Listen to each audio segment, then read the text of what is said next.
Everyone, I think we're going to try to start, so if you could find your way to your seat, that would be helpful. Thanks.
Okay, thank you very much. Can we start to sit?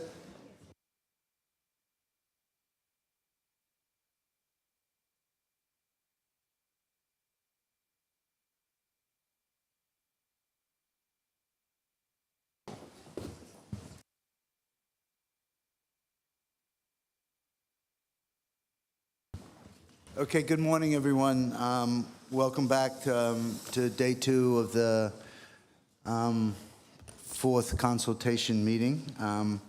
I hope everyone enjoyed the reception last night, and thank the co-host, France and Angola, one more time. I also hope you got a little bit of an opportunity to see Paris last night so that we can, and are well-rested for today, the pledging, the important session on the financial pledging.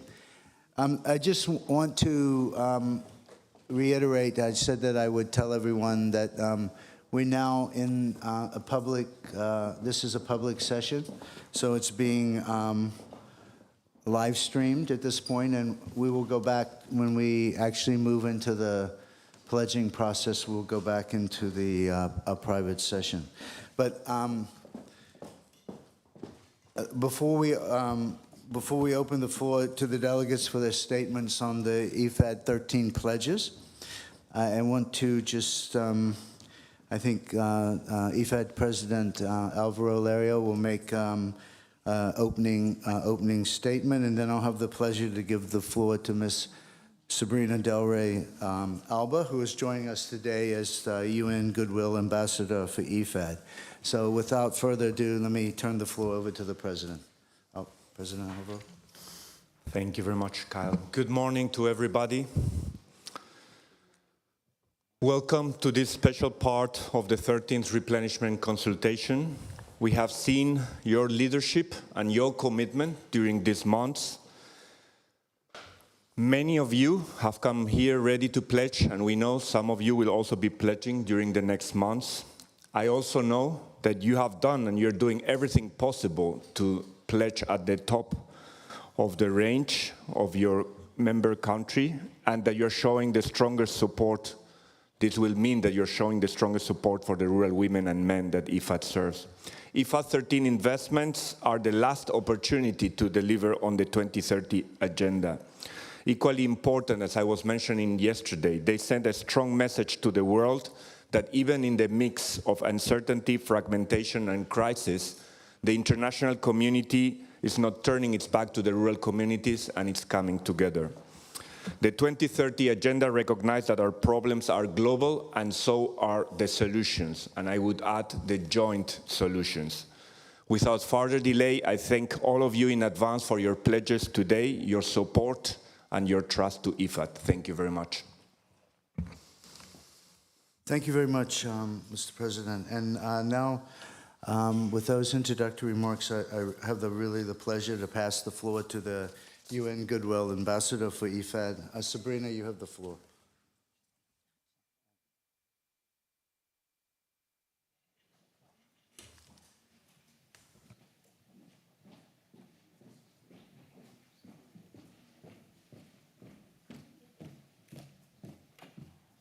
Thank you. Hello, Excellencies, delegates, ladies and gentlemen. First off, I'm so honored to be here in such distinguished company today. 4 years ago, my husband and I started on this journey with IFAD, not knowing how much then that it would open our eyes, but also open our hearts and change both our lives. Poverty, hunger, lack of education, no land rights, as we know, these are all barriers that hold rural people back, especially rural women. They deprive them of opportunity, they deprive them of justice, but most importantly, they are deprived of hope. What I know now, after countless IFAD visits to projects in Kenya, Egypt, Zambia, Sierra Leone, is that it doesn't have to be that way. In Sierra Leone, I was blown away by the impact that IFAD was having on the ground.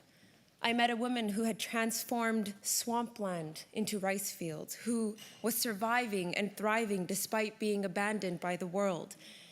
In Egypt, one woman moved me to tears when she told me how she had struggled to pay for fuel, and now, thanks to a climate adaptation project, she had a simple biogas system that lets her cook for her family, but also provides organic fertilizer for her farm. The solutions are out there. Look at the Sahel. In the 1980s, IFAD started working with farmers to restore barren land. They helped farmers revive, improve traditional techniques to capture and store rainwater. Thousands of hectares were restored. Today, the plateaus are covered in trees. Even through drought, there is water in the wells, and villagers produce enough vegetables to feed themselves and then sell the surplus. All of this thanks to simple and inexpensive techniques that villagers can do themselves. IFAD projects do make a difference. We all know this. They help communities adapt to climate change. They make it possible to get the resources they need, to benefit from training, to connect to markets. All of this makes it possible for small-scale farmers to grow more, to earn more, feed themselves, feed their communities, feed their cities. And I'm here today to advocate for the people and the countries that are not making the headlines. Millions of Yemeni children, acutely malnourished, the Central African Republic, Madagascar, DRC, Haiti, Niger, Somalia, Chad, all facing catastrophic levels of hunger. Hundreds of millions of people being forced to flee their homes because of conflict, because of climate change, and in some cases, because of both. What's devastating to me is that among those millions of hungry people are our small-scale farmers. But why? Because they are not only undervalued, but they are underserved. Too many small-scale farmers are just one shock away from having to sell their assets just to feed themselves. The world's failure, and it is a failure, to invest in their farms, their businesses, their communities, has had serious consequences not only for them, but for us all. Small farms are the heart of sustainable food systems. Their farmers are incredibly efficient. They provide more than 1/3 of all our food on only 1/10 of our farmland. In parts of Asia and Africa, around 70% of the food comes from small farms. They grow a wide variety of crops. They are not a major source of greenhouse gases. They do not depend heavily on fresh water for crops. They preserve biodiversity instead of depleting it. They are home to a wide range of animals, plants, insects, pollinators, and on and on. So I am so glad to be here to adding my voice to those shouting for change. I am here to say that the status quo is our road to demise, but that we know that change is possible. It can start here, and it can start today. Rural communities are filled with talented, youthful populations. They have enormous potential. Not only can they feed themselves, but they must and they can help feed the world. Of course, that requires investment. Investment today. Investment now. By stepping up for IFAD13, the global community has a priceless opportunity to turn the tide in poverty and in hunger. Rural people are the best investment we can make in a sustainable future. And IFAD, no surprise, is best placed to make this happen. I've seen this with my own two eyes. So Excellencies, esteemed delegates, ladies and gentlemen, Idris and I are so proud to represent IFAD. When our parents left Africa for a better future, they made a promise to return one day and give back to their communities. And we are here holding that promise for them. Today, I am urging all the representatives of the countries that signed on to the Sustainable Development Goals to make good on their promises. IFAD's work makes a tangible difference to 16 of the 17, and in particular, it contributes to the first goal of ending poverty and the second, to end hunger. Investing in sustainable food systems means investing in a better and more peaceful future for all. Many governments have already stepped up with record pledges for IFAD13, I'm sure you have heard.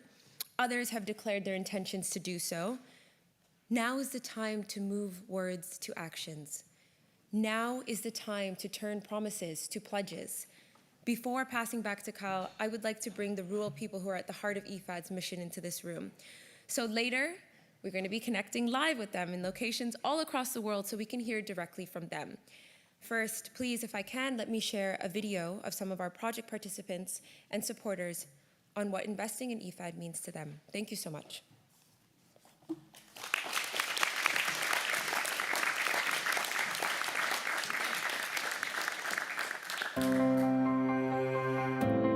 Hello, I am Dorothy. I'm an agricultural entrepreneur from Nigeria. Hello, I'm Francis, and I am a tree seedlings operator in Kenya. We are just two of the millions of small-scale producers who have had the opportunity to better their lives because of your commitment.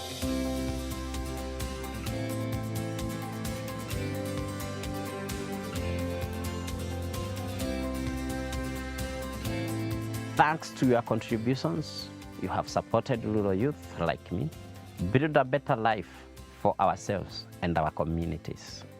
But don't just take my word for it.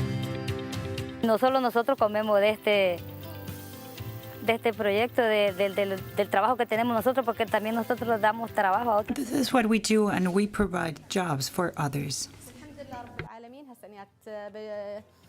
فتحت المخيطة، حطيت المكنات بدعمكم بالمصاري، اشتريت طورت ماكيناتي، كان ماكينات قديمة وتحسن الشغل، يعني نقول لك مش يعني دبل، يعني شيء دبلين ثلاث، الحمد لله رب العالمين. Savoir que tu peux sortir d'une école et avoir directement. Knowing that after school you can have a job directly where you can gain experience over time thanks to IFAD and the project is absolutely wonderful.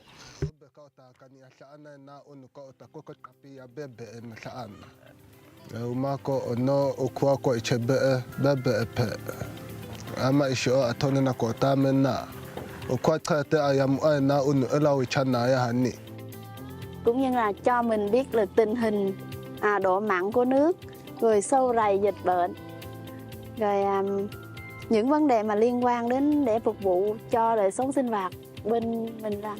Tôi xin cảm ơn IFAD đã tài trợ dự án này cho chúng tôi. Thì dự án mang lại sự khác biệt rất lớn cho chúng tôi và cả cộng đồng. IFAD works with young people and vulnerable communities, improving livelihood and equality for rural women like me. But there are still many hungry people around the world. I think investing in rural producers like me is the answer. What there's not enough of is actually the financing for climate adaptation and for small-scale farmers. Actually, out of the total, 0.8% goes to small-scale farmers, to small agribusinesses, and you're talking about hundreds of millions of people who are employed and who are on the brink of poverty. If we wanted to achieve the best for our planet and the best for humankind, then we must invest in all of our people, but especially rural people I wholeheartedly agree that U.S. contributions to agricultural funds like IFAD are necessary not only to promote global food security, but also to sustain the supply of food and natural resources upon which Americans depend on. Join us in calling on other member states to increase funding for the International Fund for Agricultural Development right now. Farmers need more resources for climate adaptation. And we have a responsibility to help provide these resources. There can be no peace if there is no food. And there can be no security when the citizens are hungry, desperate, and do not see a viable future. IFAD also needs to be given life. You may have the best project in the world. If the resources are not there, it may not be so successful. La reconstitution du FIDA IFAD's replenishment will play a key role in reconciling the agricultural and climate objectives. IFAD support changed my life and the lives of many others in my community. To those who have already made a renewed commitment to IFAD, a big thank you. If you are yet to pledge, then can I urge you to increase your support to IFAD so that millions more rural people around the world can grow.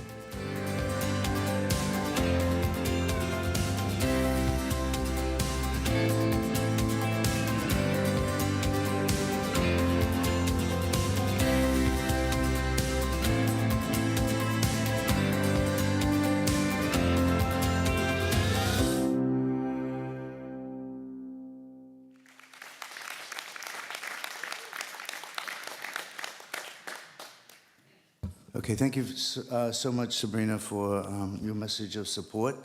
I think your efforts to raise the profile of IFAD, and more importantly, really your efforts to bring forward the voice and profile of those who IFAD's trying to serve. So thank you very much. And with that, I have the mundane task of telling you we're now going to turn from a public to a private session, and we're switching off the live streaming, and we're going to move to the pledging. So it's my pleasure to start the IFAD pledging session. I'll hand over to Ron Hartman, who is the